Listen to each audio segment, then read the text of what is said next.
bienvenido a Celebración Cristiana. Mi nombre es Vivian Castellanos y tengo el privilegio de ser una de las líderes de esta casa. Hoy estamos tan emocionados porque el Señor ha preparado una palabra especial y poderosa para tu vida. Así que abre tu corazón, prepárate y acompáñanos a recibir lo que el Señor ha preparado para nosotros. Bendiciones y maldiciones. Y si usted nota algo diferente en esa imagen, es que yo aparezco en la imagen.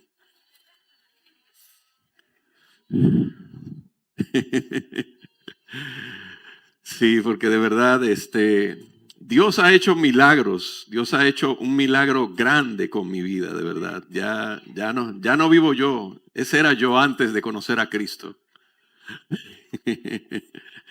Y yo creo que muchos de nosotros también, cuando no lo conocemos y sobre todo cuando estamos fuera de su voluntad, estamos bien apartados y eso es lo que somos. Pero hoy vamos a hablar, que la Biblia habla también de esos hermosos animalitos, ¿eh? Y vamos a ver un tema que a mí me causa, me impresiona y yo creo que todos aquí pues van a recibir algo en particular. Quiero darle la bienvenida a todos los que nos visitan por primera vez. Muchas gracias por visitarnos, muy bienvenidos. Quiero que al final de nuestra celebración, quiero invitarlos para una pequeña actividad de 10-15 minutos que le llamamos la fiesta con el pastor y al final ahí van a haber unos cuantos hermanos que van a estar dirigiéndoles para que usted conozca más sobre celebración cristiana. Pero va a ser un tiempo sumamente breve, no se lo puede perder. Así que téngalo pendiente. Si tiene una urgencia de salir corriendo, pues regálame 5 o 10 minutos. Yo estoy seguro que va a ser de bendición para usted. ¿Ya vieron el tema? Hágase mi voluntad. ¿A cuántos de ustedes les gusta ese tema, Hágase mi voluntad. Y yo quiero, para que vayamos pensando, hacerle una pregunta a todos. ¿Cuál es tu precio? ¿Cuál es el mío? ¿Qué precio tendría que pagarse para que tú traiciones tus convicciones, pecaras y te apartes de la voluntad de Dios? ¿Qué precio? Algunos de ustedes lo habrán pensado. Pero yo quiero entrar a este tema de una manera diferente. Imagínense que tenemos un hijo pródigo. Vamos a decirlo, un ser querido. Así como el hijo pródigo que dejó la casa del padre, que se está alejando del Señor. ¿Debemos nosotros orar para bendecir a esa persona? ¿Está bien orar para que Dios no lo bendiga, dándole el trabajo que desea, para que tenga éxito en lo que intenta hacer, cosas que lo perjudican o que la perjudican? ¿Tenemos que pedirle a Dios que tenga éxito en hacer algo que está mal? ¿Debemos orar así, bendiciendo algo que no le agrada a Dios? La manera de bendecir a esa persona es orar diciendo, Señor, no dejes que tenga éxito en el pecado, porque no queremos que esa persona vaya en contra de la voluntad de Dios. Nunca, nunca, nunca oremos para que a alguien le vaya mal. Pues ¿saben por qué? Porque eso es maldición y es brujería. No ore para que alguien no prospere, para que le vaya mal, para que no tenga bendición, para que le pase algo. Si usted ora así, eso es brujería, es echarle un hechizo a alguien. Y como hijos de Dios, nosotros no estamos llamados a orar de esa manera. Tenemos que tener mucho cuidado con las palabras que utilizamos. Mucho cuidado. Mire, a los hijos que se han ido del hogar, pensando en aquellos que sus hijos se fueron, usted tiene que orar para que Dios les estreche el camino de tal manera que no puedan seguir adelante con planes que no son de Dios, con metas de pecado, no maldiciéndolos, sino, Señor, estréchale el camino, estréchaselo, que tenga que detenerse, que tenga que arrepentirse y que vuelva a ti, que vuelva a ti. Esa es la manera como Dios protege y como Dios bendice a esas personas. Cuando nosotros oramos así, hoy nosotros vamos a ver cómo Balaam, ¿se recuerdan de la serie donde hablamos de Balaam y de Balac y Balaam? Balaam, el profeta ambicioso, Dios le envía un ángel para protegerlo, para interponerse en el camino, para evitar que siga su propio camino de terquedad. Así que al orar por tu hijo pródigo, cuando tú vayas a orar por ese ser querido pródigo que se está yendo del hogar, dile, Señor,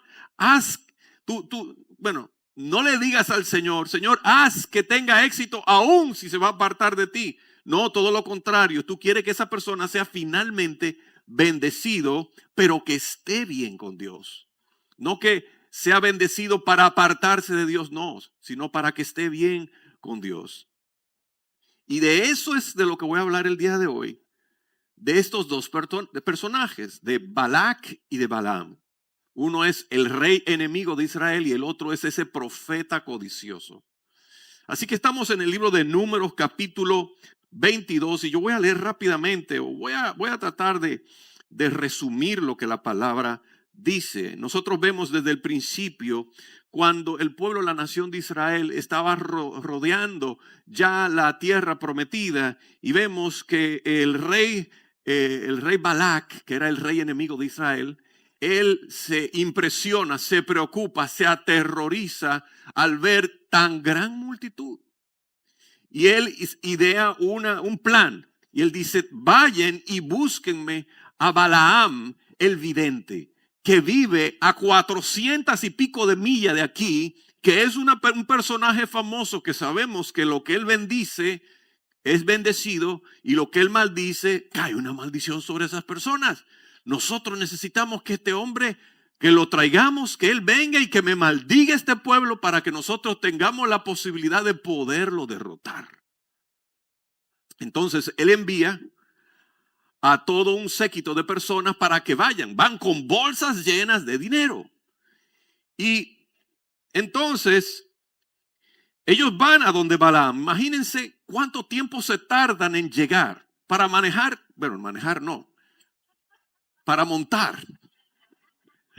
Imagínense, esa gente pues van montando a caballo y habrá momentos en que dicen, oye, este camino está tan largo. Vamos, y ellos le pegan las espuelas al caballo y a correr, a correr, a correr, a correr. Y así como van corriendo también se va elevando el nivel de ansiedad. Tenemos que llegar a donde este hombre, tenemos que traerlo para que nos maldiga este pueblo. Y entonces llegan a donde Balaam 3 semanas después, porque eso es lo que se tarda, 400 millas a caballo.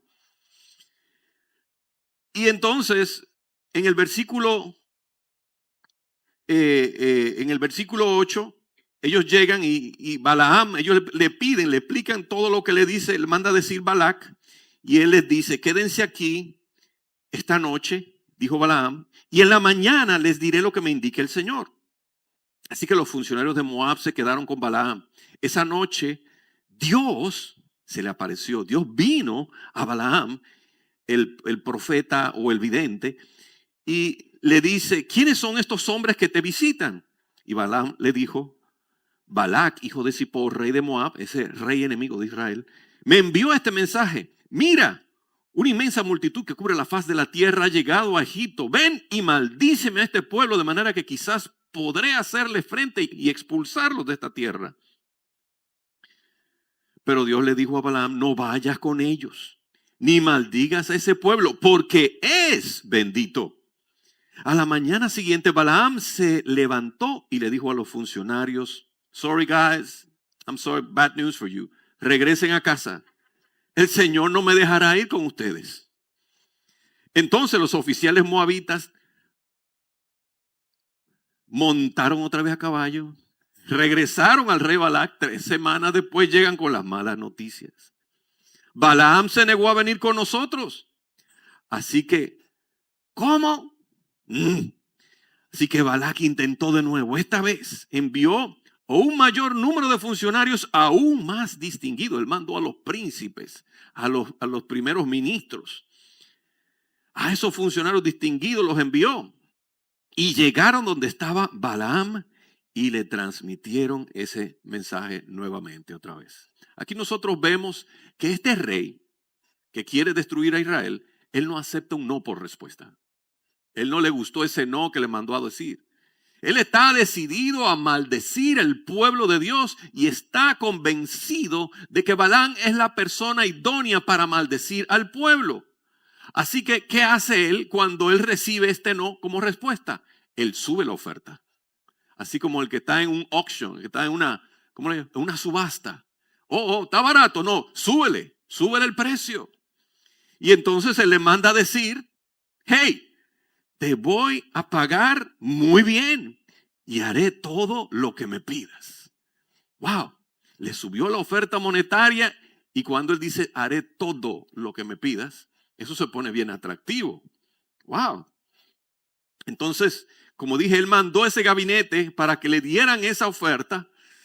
Y yo me imagino qué habrá pasado por la mente de Balaam cuando él los devolvió, porque iban con muchas bolsas de dinero.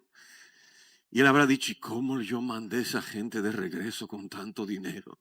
Y aquí que estamos en sequía y hay que pagar los biles de la luz y del agua y todo. Y ellos me están ofreciendo dinero y yo tuve que decirles que no. Habrán pasado cantidad de pensamientos. Y ¿quería este señor la recompensa que le estaban ofreciendo? Seguro que sí. Seguro que sí. Ahora, nosotros no vemos que él reciba el dinero en ningún momento, pero en el Nuevo Testamento, en el libro de Segunda de Pedro, capítulo 2, versículo 15, dice claramente que él amaba el salario de la injusticia. ¿Se arrepentía él de haber mandado a esa gente con todo ese dinero? Claro que sí. Pero él en ese momento le respondió diciéndole, Dios no me permite. Pero estaba él diciendo, ay, no sería, caramba, ellos solamente me están pidiendo que van a maldecir a ese pueblo. No, una maldicioncita no le haría daño a nadie. Una pequeña maldicioncita. Y si Dios, a lo mejor Dios cambia de opinión, a lo mejor Dios me da chance para que yo vaya y maldiga a esa gente. Y me gano un dinerito, caramba, me hace falta el dinero. Entonces, nosotros vemos que ellos volvieron otra vez en el versículo 16, que llegaron a donde estaba Balaam y le transmitieron el siguiente mensaje. Esto dice Balac, hijo de Zippor. Por favor, no permitas que nada te impida venir a ayudarme. Mira que te pagaré bien y haré todo lo que me pidas. Solamente ven y maldíceme a este pueblo. Una maldicioncita ahí, please. No, un dinerito que te voy a dar. Así que el rey Balac, el enemigo del pueblo de Israel, está decidido básicamente y le dice él, dame tu precio, yo te pago lo que tú quieras con tal de que tú vayas y le dé esta maldición a esta gente, haga lo malo delante de los ojos de Dios. Y saben, él está apelando a la avaricia de Balaam. Y muchos de nosotros, de una manera u otra, yo creo que todos tenemos algo, por un lugar por donde zapateamos. Tal vez podamos identificarnos en algún punto, pero él está apelando al amor al dinero que tenía este hombre. Él está apelando a su amor al honor, porque él dice te voy a honrar, y su amor al prestigio. Lo que me lleva a preguntarme a mí y preguntarte a ti, ¿tienes tú un precio que tú aceptarías para pecar, para hacer lo que desagrada a Dios? Si te ofrecen una cantidad, ¿cuál sería esa cantidad? ¿Tengo yo un precio?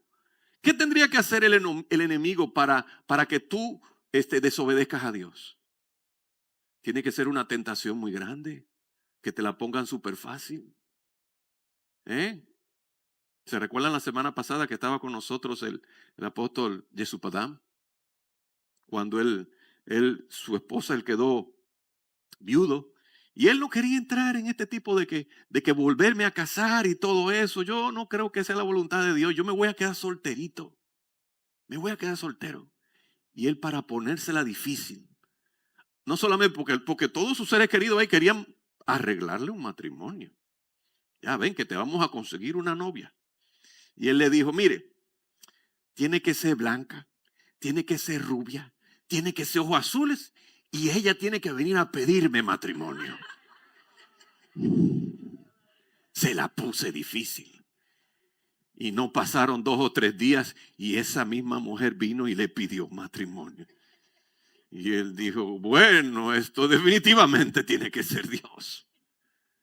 Él le puso la cosa difícil supuestamente a Dios. Pero ¿habrá algo imposible para Dios?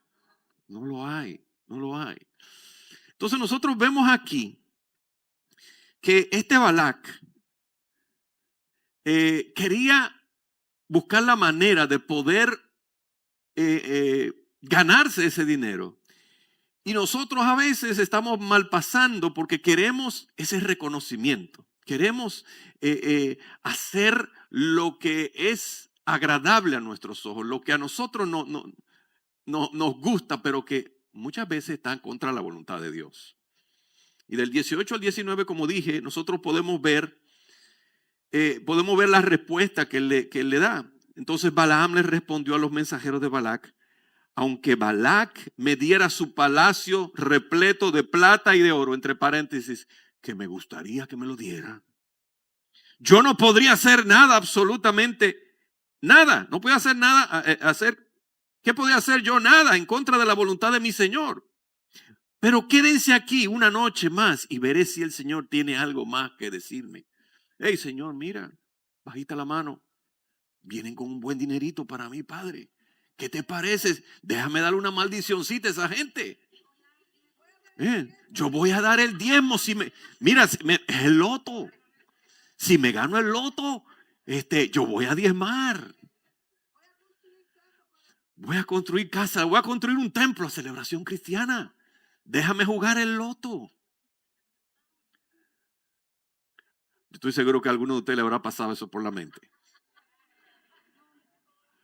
Yo diezmo, Padre, si me lo gano, yo diezmo.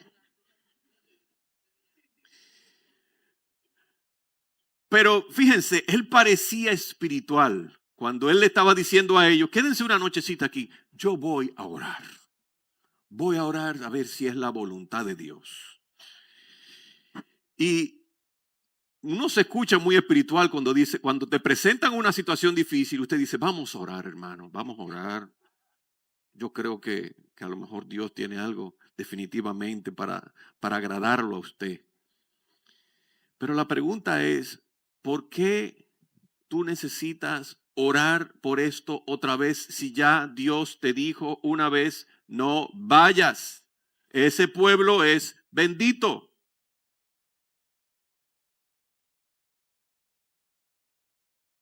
Dios le dejó a él claramente cuál es su voluntad. Clarísimo, no vayas, ellos son benditos. Y lo que Dios bendice, nadie lo puede maldecir. No irás con ellos. Ahora, ¿qué parte de la palabra no tú no entiendes? Porque Dios le está diciendo no. Y él dice, espérate, déjame yo hablar con él, voy a orar.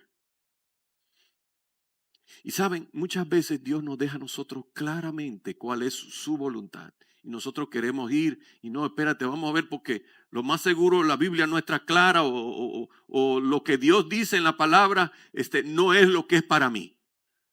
Es otro libro, el libro del Islam o el libro de, no sé, el almanaque mundial, un diccionario, lo que usted quiera buscar, algo que hable, que lo convenza a usted. Queremos buscar algo diferente de lo que Dios dice. Pero amado, mire, cuando usted ve la verdad de Dios en la palabra, usted no necesita orar para que Dios, por algo que ya Dios te dijo que está mal. Tú no debes. Como por ejemplo, Dios, ¿tú crees que sea tu voluntad que yo perdone a fulana? Sí, porque Dios ha dicho que sí, que tenemos que perdonar. Pero es que me hizo mucho daño, Señor. ¿Tú crees que yo deba de perdonar? Usted sabe muy bien que esa es la voluntad de Dios, que tenemos que perdonar. Tú no necesitas orar por algo a lo cual ya Dios declaró cuál es su voluntad.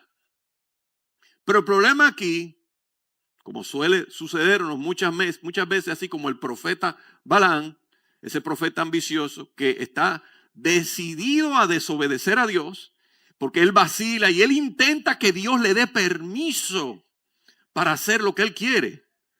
Él en esencia, él le está diciendo a Dios, Señor, que se haga mi voluntad, no la tuya. Hágase mi voluntad, Señor, no la tuya, que a mí me gusta más la mía. Pero bueno, verán, este profeta ambicioso, si le podemos decir profeta, él conocía a Yahweh, al Dios de los israelitas. Y en este pasaje él lo llama Señor mi Dios. Él es un creyente declarado en Dios. Él sabía de Yahvé, pero él no lo conocía. Y saben, así hay mucha gente. Yo sé de las cosas de Dios, pero no tienen una relación íntima y personal con Él. Porque la Biblia habla claramente, cuando nosotros conocemos a alguien, es porque tenemos una relación íntima con Él. Pregúntale a Adán y a Eva. Adán conoció a su mujer. ¿Qué significa eso? Tuvo una relación íntima con Él. Y conocerán la verdad, y la verdad nos hará libre. ¿Cuál es ese conocimiento? Es un conocimiento íntimo de la verdad. Tenemos que ser libres por medio de esa verdad. Imagínense, esto es como lo que él estaba haciendo Balaam, es como cuando un niño cree que puede manipular a sus papás. ¿Verdad que sí, Zoe? Por desgracia, muchos niños logran que sus padres cambien de opinión. Pero Dios no es hombre para mentir, ni hijo de hombre para arrepentirse. Muchas veces nosotros oramos que Dios bendiga nuestras decisiones. Mira, Señor, acabo de tomar una decisión y te estoy llamando aquí para que tú bendigas lo que ya yo decidí. Pero ese no es el orden correcto. El orden correcto es buscar primeramente a Dios, pero buscarlo desde el principio. Desde el principio. Mire, nosotros hacemos proyectos y no se los presentamos a Dios. Ay, yo tengo un proyecto tremendo, qué sé yo qué, yo sé, eso va a ir muy bien. ¿Y se lo presentaste a Dios? No. Comenzamos mal.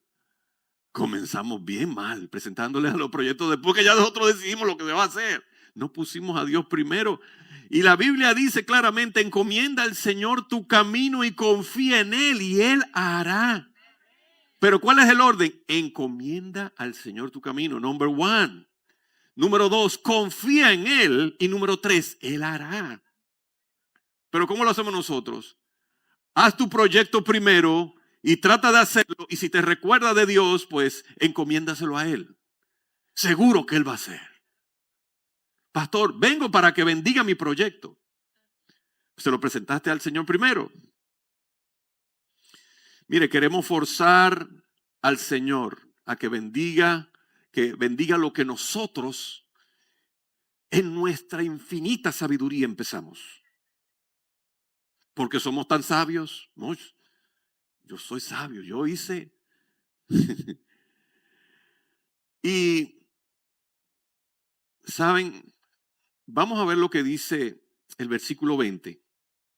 Dice que esa noche vino Dios a Balaam y le dijo, ya que estos hombres vinieron por ti, levántate y ve con ellos, pero solo haz lo que yo te indique. Solo haz lo que yo te indique.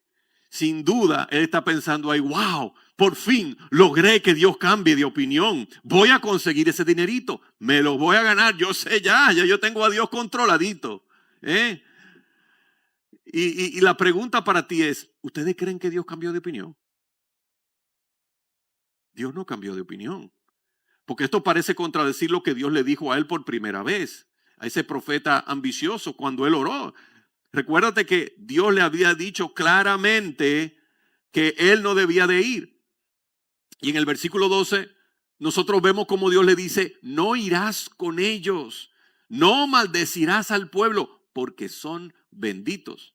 Dios no había cambiado de opinión. Y usted va a decir, ¿cómo es eso, pastor? Dios había revelado claramente cuál era su voluntad y Balaam, el profeta ambicioso, había rechazado la decisión de Dios. Así que Balaam, este profeta ambicioso, porque así le llamo, volvió a preguntar porque él no quería aceptar un no de Dios. No lo quería. Y yo permítanme hablarles un momento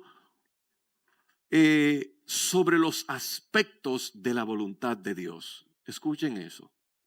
En primer lugar, sobre la voluntad de Dios, hay una voluntad de Dios que es conocida como la voluntad preceptiva.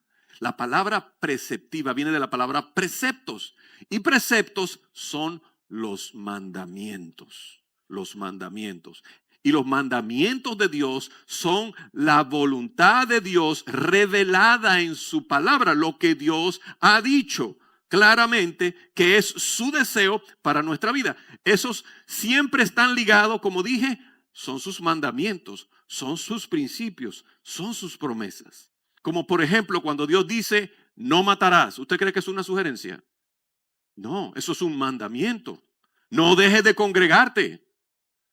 Esa es la voluntad de Dios. ¿Usted cree que eso es una sugerencia? Tampoco, no dejes de congregarte como algunos. Ama a tu prójimo como a ti mismo. Eso es otro mandamiento. Él ordena. La voluntad de Dios no cambia, es clara. ¿Y nosotros debemos de qué? De obedecerla. Esa es la voluntad preceptiva. Hay otra voluntad, que es la voluntad revelada de Dios. Y es todo lo que Dios ha decidido mostrarnos sobre sí mismo, sobre su plan, sobre su propósito. Y ya sea que en la Biblia o a través del Espíritu Santo. Dios nos enseña estas cosas a través de la palabra y a través de su Espíritu Santo. La voluntad revelada no solamente incluye lo que es la voluntad preceptiva, que son sus mandamientos, sino también sus promesas, sus principios, las advertencias y el plan de redención de Dios para nuestras vidas. Mire, cuando alguien dice, oiga esto, yo quiero conocer la voluntad de Dios para mi vida, mi respuesta es, comienza obedeciendo lo que ya Él te reveló en su palabra. Porque nosotros no podemos descubrir la voluntad de Dios para nuestras vidas si nosotros ignoramos su voluntad ya revelada. ¿Cómo tú vas a saber cuál es la voluntad de tu vida, para tu vida, si tú no sabes lo que está aquí? Si tú no lees, si tú no te preocupas por aprender, necesitamos leer. Pastores, que yo no puedo leer a mí. Yo leo una página y ya me estoy volviendo loco. Órele al Señor y dile, Señor, dame amor por tu palabra. Dame amor por tu palabra. Y usted va a comenzar a devorar la Biblia. Usted va a comenzar a leerlo completo. Y el tercer carácter, lo tercero con respecto a la voluntad de Dios es la voluntad permisiva de Dios. ¿De dónde viene permisivo? De permitir, ¿verdad?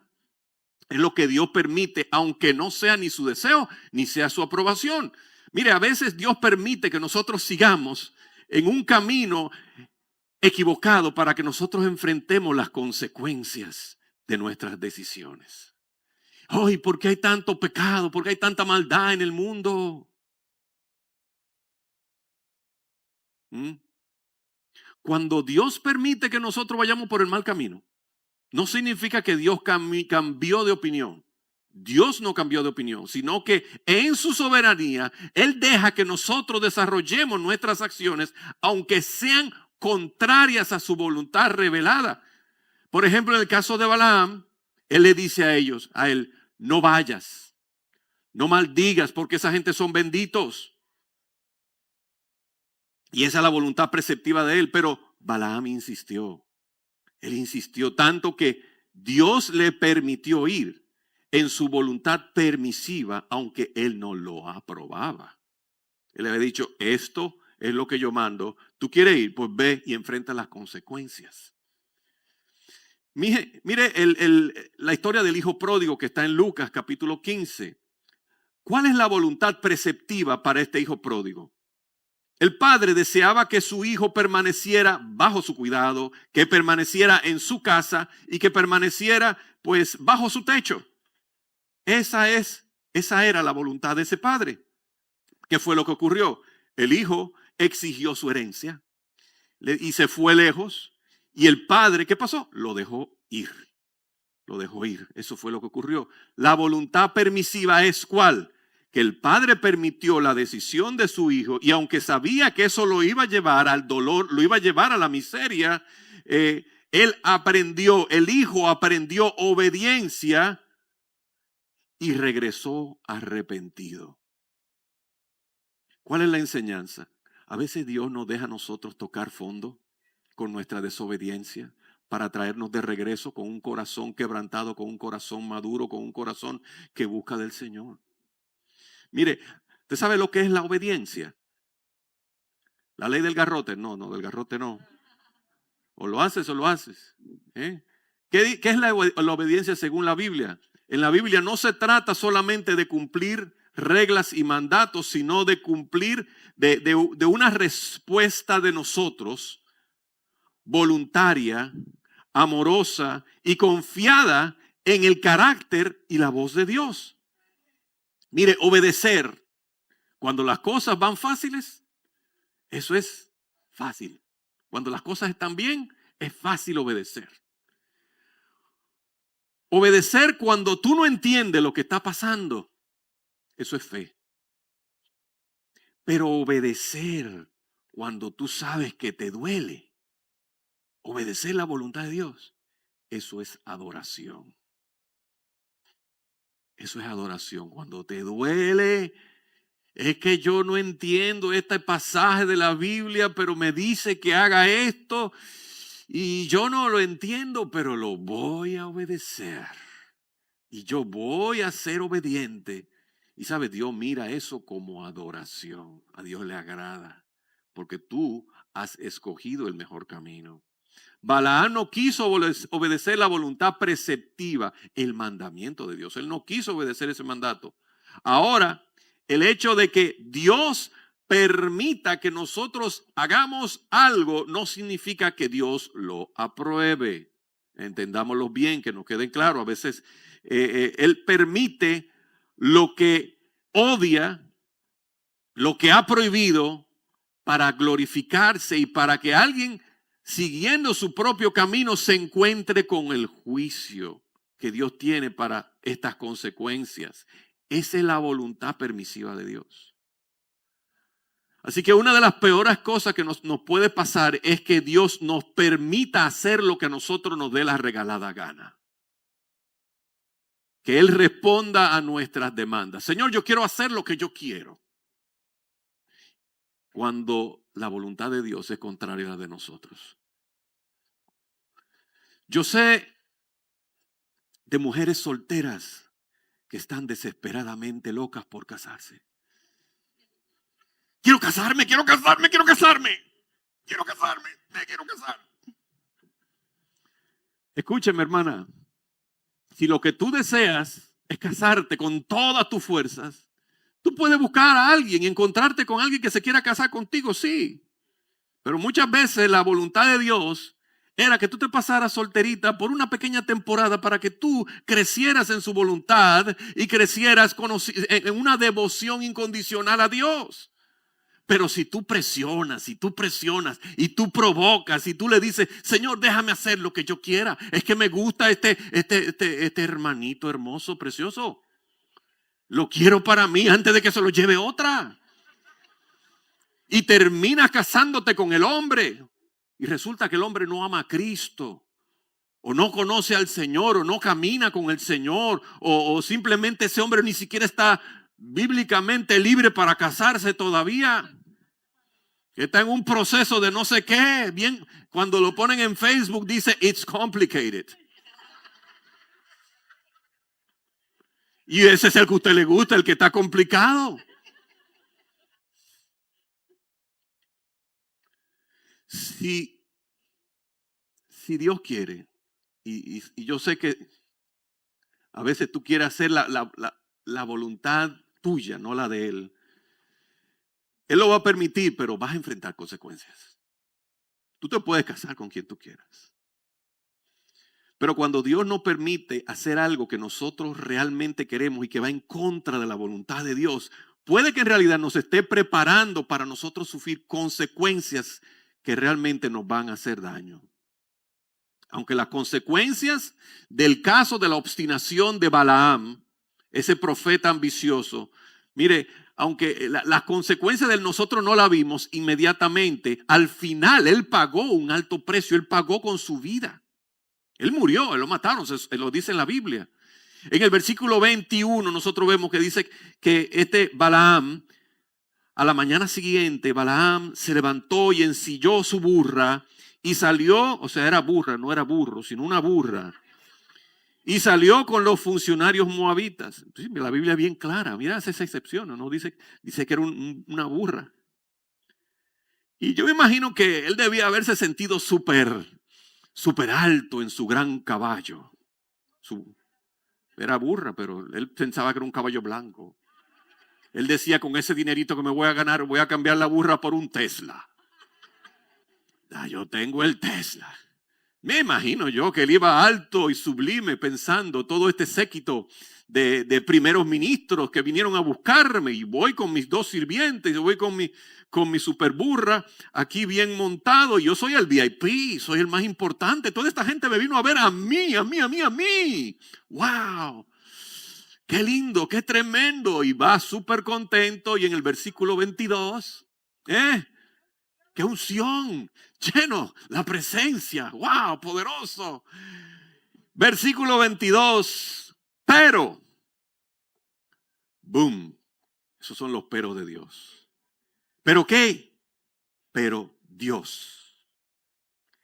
Pero Dios. No olvides, pero Dios, cuando tú creas que tú disfrutas de la ventaja de salirte con la tuya, sí, Dios me permitió conseguir esto, pero Dios, ¿Dios qué? ¿Dios qué? Dice aquí, la ira de Dios se encendió porque él iba y el ángel del Señor se puso en el camino como su adversario. En otra versión dice también que el ángel del Señor se puso en el camino para oponérsele. Mire, la palabra de Dios dice claramente que Dios se opone a los soberbios, que Él se opone a todo, se opone a ellos. Él resiste a los soberbios, Él se opone a los soberbios. La ira de Dios se encendió y el ángel del Señor se puso en contra como un adversario de Balaam, este profeta ambicioso. Y tú dirás, ven acá, ¿cómo es eso que Dios se enoja? Porque esto de repente como que le rompe la teología a alguna gente, porque dicen que teológicamente no, Dios es un Dios de amor, Él no se enoja ni nada de esto. Pero mira lo que dice Romanos 1:18. Nos dice que la ira de Dios se revela desde el cielo contra toda impiedad e injusticia de los hombres que con injusticia detienen la verdad.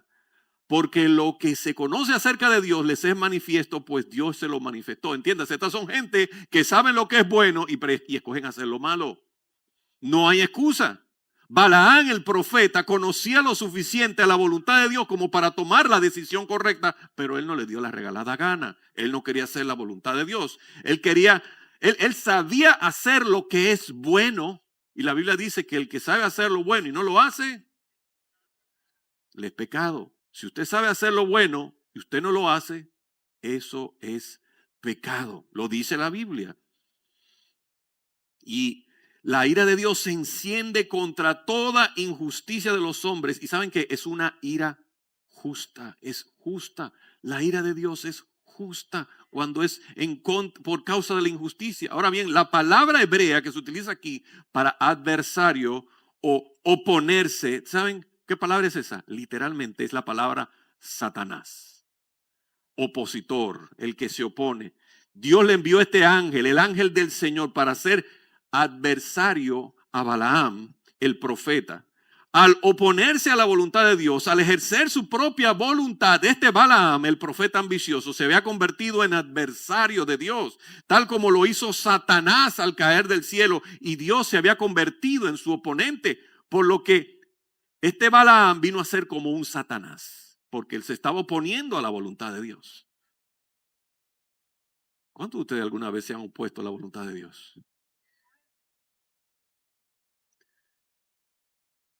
Me voy a casar con la muchachona, no importa que los pastores digan que no me conviene. No importa que mi familia digan que no me conviene. Porque yo le tomo la foto y me gusta la foto.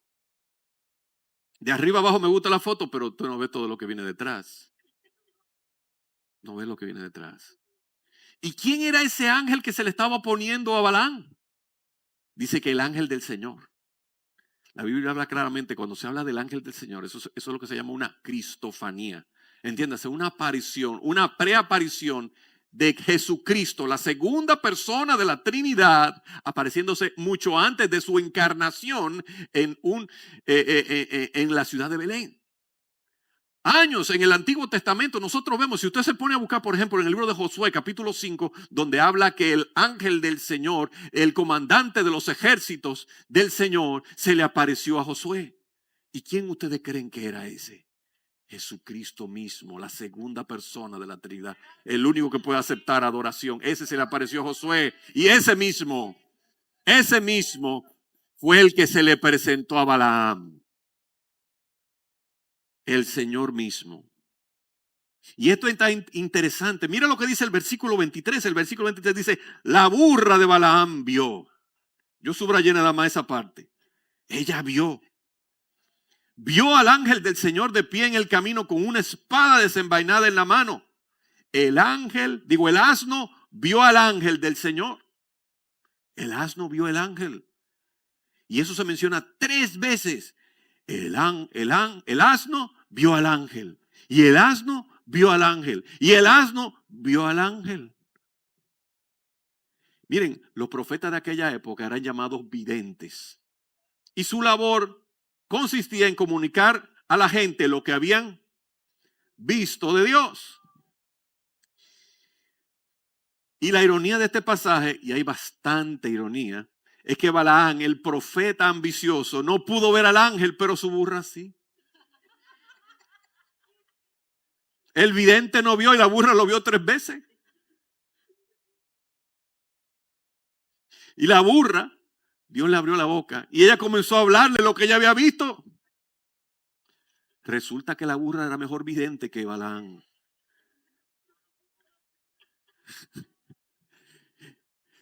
Y me recuerda que a veces uno puede tener una posición importante en su trabajo, en un ministerio, en una iglesia o una responsabilidad. Y sin embargo, debido al orgullo, la desobediencia y nuestra propia voluntad, podemos estar totalmente ciegos a las realidades espirituales, a lo que Dios está diciendo, a lo que Dios está haciendo, a lo que Él quiere que tú hagas. Y a veces, por el contrario, quienes menos tú esperas que vieran las verdades espirituales son gente que ven mejor que nosotros. Puede ser un niño, puede ser un creyente, puede ser un cónyuge que no conoce al Señor. Y tú supuestamente, el gran cristiano o la gran cristiana, de repente te dan una clase de vida que tú te quedas con la boca abierta y ven acá, ¿y de dónde le salió esta sabiduría a esta persona? Mira, si tú entiendes de lo que estoy hablando en este momento, yo creo que esto es un buen momento para uno arrepentirse y pedirle perdón a Dios. Yo no sé si alguno de ustedes está entendiendo, pero a veces nosotros somos muy arrogantes como para reconocer la voluntad de Dios o reconocer que Dios muchas veces a nuestra pareja le da más sabiduría que a nosotros. Y cuando nuestro cónyuge nos dice algo y que nos pica y usted sabe que es verdad, y pica, pero me está diciendo la verdad. ¿Qué usted hace? No, yo soy el hombre. A mí no me dicen lo que yo tengo que hacer. Humíllese en la presencia del Señor y Él lo bendecirá. Sí, mi amor, tú tienes mucha razón. Eso es de Dios. Yo le doy gloria a Dios por mi cónyuge, pero yo estoy seguro que alguno de ustedes también debería de hacer lo mismo con su cónyuge. Pero es que él todavía no ha tomado la clase de crecimiento espiritual, no ha tomado la clase de crédito todavía. Yo no creo que él sepa, que él aprenda. Pero te está hablando palabra, te está dando sabiduría, te está utilizando sabiduría. Pero él, ¿acaso no tiene que coger agarrar un discipulado? Mira lo que dice la Biblia. 3 veces el burro vio. Pastor, estoy casado con un burro. Yo no estoy diciendo eso.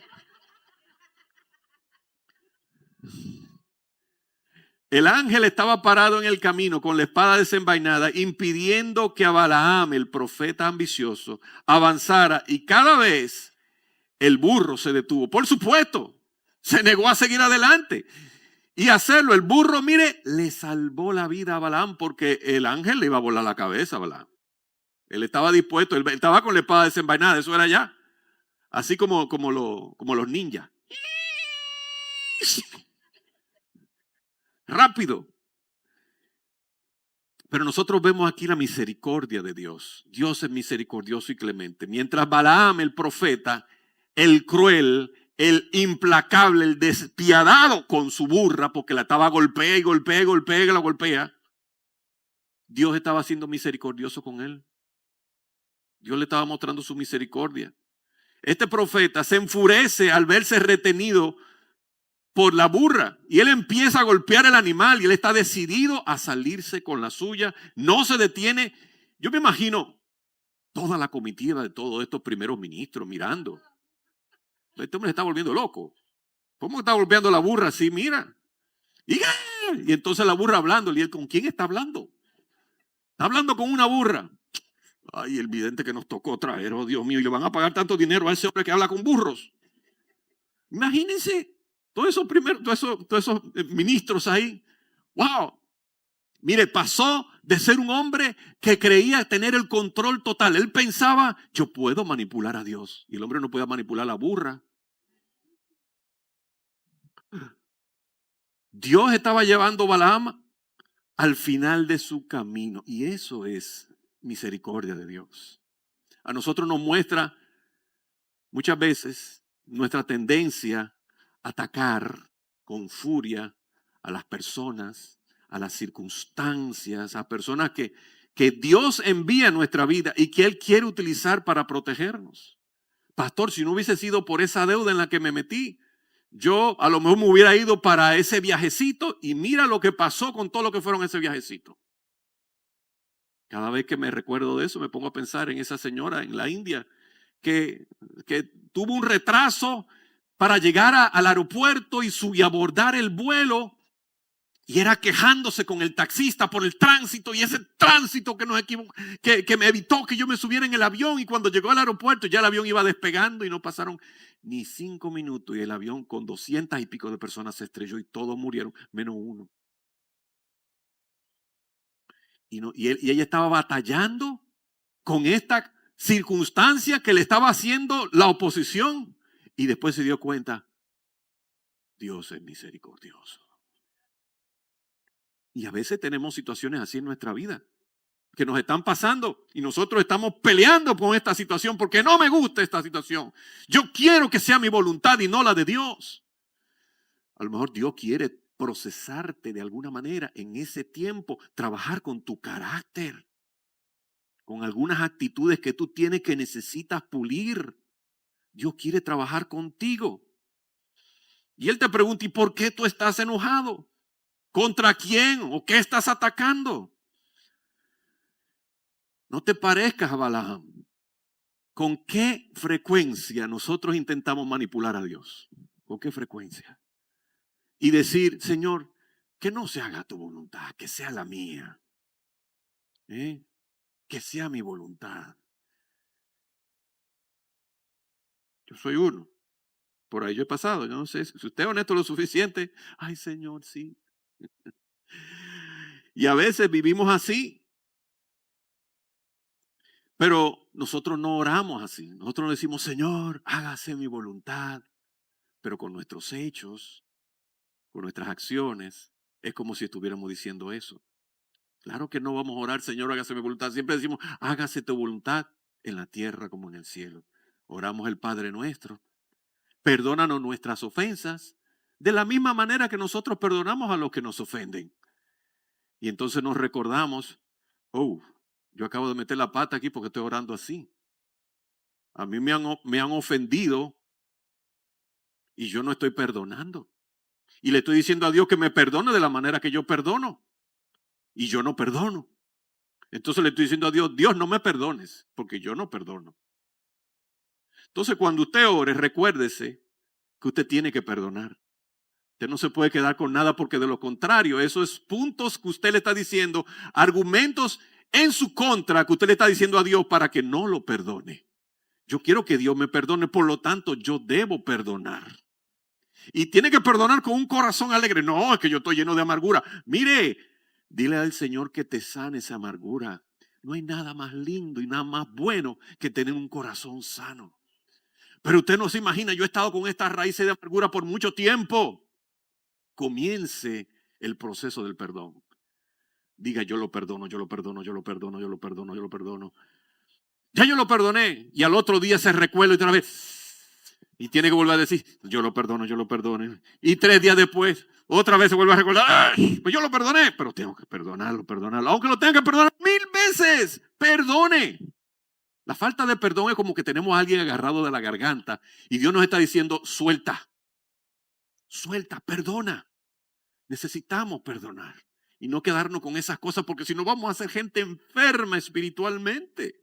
Necesitamos la sanidad de Dios y todo comienza por ahí, por nuestra obediencia. Nuestra obediencia. Entonces, puede que Dios te permita, que Dios te permita que tú hagas tu voluntad.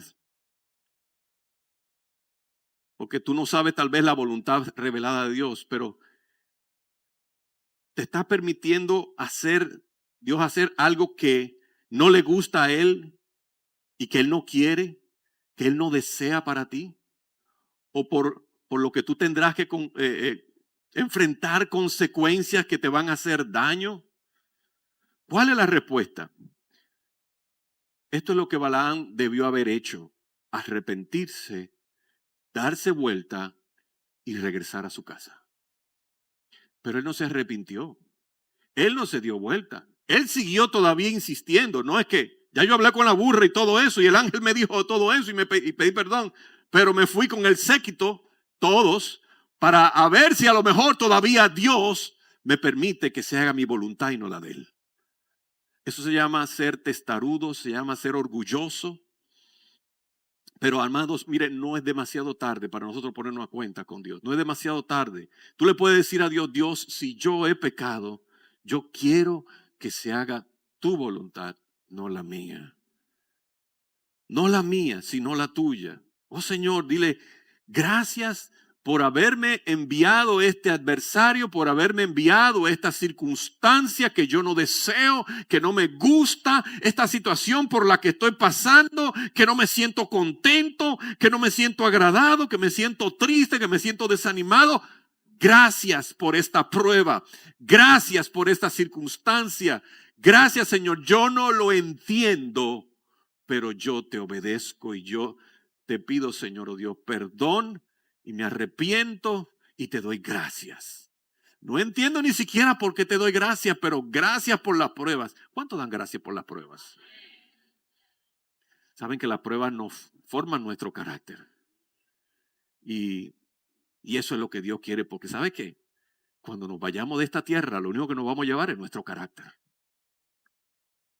Un carácter perdonador. Es una persona que está lista para perdonar aunque te estén golpeando, aunque te estén haciendo daño. Y me pongo yo a pensar, si alguien le hace daño a mi hija, ¿qué tan fácil va a ser que yo pueda perdonar?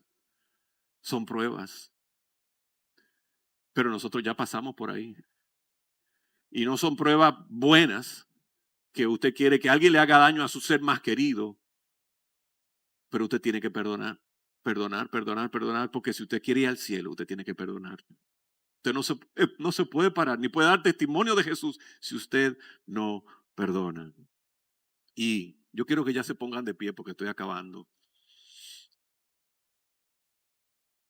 A lo mejor tú quieres darle gracias a Dios por ese adversario que Él te mandó a tu vida.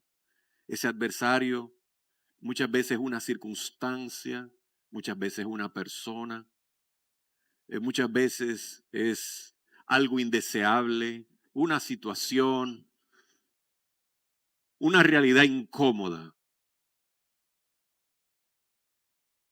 Pero dile al Señor, Señor, gracias por las reprensiones que tú usas para detenernos en el camino, en nuestra obediencia y en nuestra rebeldía. Eso es una misericordia inmensa de parte de Dios. Es una misericordia hermosa de parte de Dios. Así que vamos a darle gracias al Señor por sus misericordias, porque Él se para en medio del camino para que nosotros no suframos las consecuencias.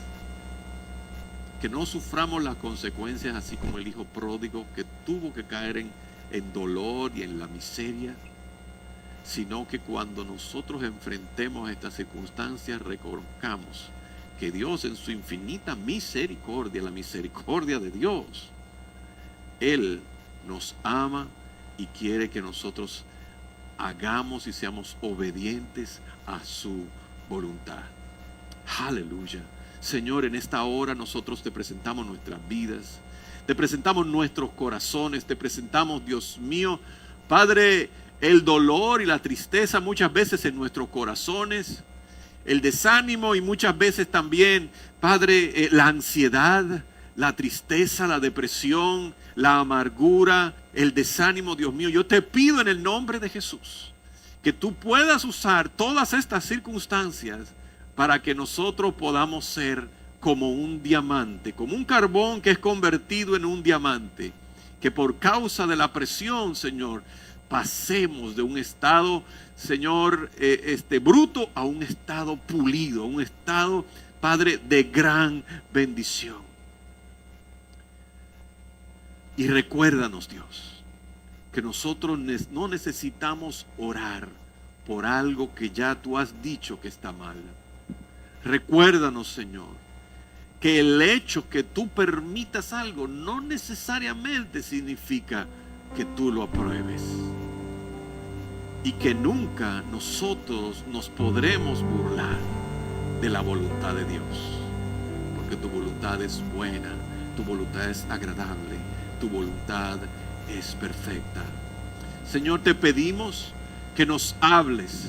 Señor, si nosotros nos hemos descarriado, si nosotros nos hemos apartado de tu voluntad, necesitamos, Señor, que tú hables al corazón de cada uno de nosotros, Señor, y que nosotros nos podamos dar cuenta que queremos hacer nuestra voluntad y no la tuya. Háblanos, corrígenos. Y Padre, aunque nos duela, Señor, haznos volver al camino de la vida. Aunque nos duela, Señor, haznos volver a tu camino.